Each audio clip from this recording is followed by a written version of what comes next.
Mahalia Jackson Biography 1911 to 1972 20th century recording artist Mahalia Jackson, known as the Queen of Gospel, is revered as one of the greatest musical figures in U.S. history. Who is Mahalia Jackson? Mahalia Jackson started singing as a child at Mount Moriah Baptist Church and went on to become one of the most revered gospel figures in the United States. Her recording of Move On Up a Little Higher was a major hit, and she subsequently became an international figure for music lovers from a variety of backgrounds. She worked with artists like Duke Ellington and Thomas A. Dorsey, and also sang at the 1963 March on Washington at the request of Dr. Martin Luther King Jr. Early life. Born Mahalia Jackson on October 26, 1911, in New Orleans, Louisiana, to Charity Clark and Johnny Jackson, she became one of gospel music's all-time greats, known for her rich, powerful voice that cultivated a global following.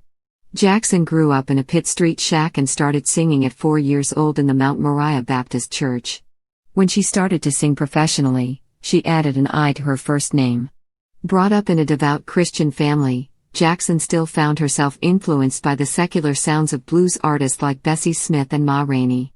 Jackson's sanctified style of performance would also rely upon freer movement and rhythm when contrasted to the styles seen in more conservative congregations.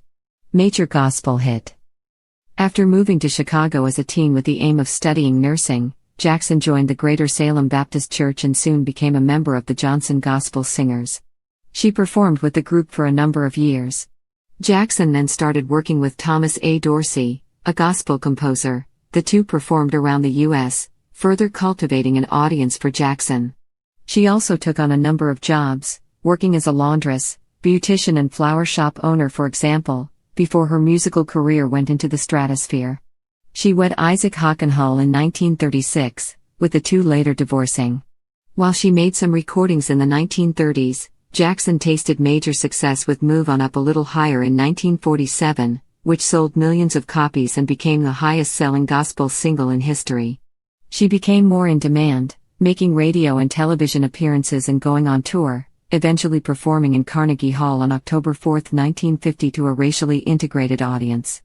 Jackson also had a successful 1952 tour abroad in Europe, and she was especially popular in France and Norway. She had her own gospel program on the CBS television network in 1954 and scored a pop hit with Rusty Old Halo, an international star. In 1956, Jackson made her debut on The Ed Sullivan Show and in 1958 appeared at the Newport Jazz Festival in Rhode Island, performing with Duke Ellington and his band. Ellington and Jackson worked together on an album released the same year under Columbia Records titled Black, Brown, and Beige. Future Columbia recordings from Jackson included The Power and the Glory, 1960, Silent Night, Songs for Christmas, 1962, and Mahalia, 1965. In 1959, Jackson appeared in the film Imitation of Life. By the end of the decade, much of Jackson's work featured crossover production styles. She was an international figure, with a performance itinerary that included singing at President John F. Kennedy's inauguration. Civil rights work. Jackson was also an active supporter of the civil rights movement.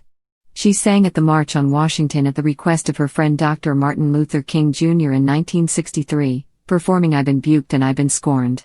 In 1966, she published her autobiography Movin' On Up. After King's death in 1968, Jackson sang at his funeral and then largely withdrew from public political activities. Death and legacy.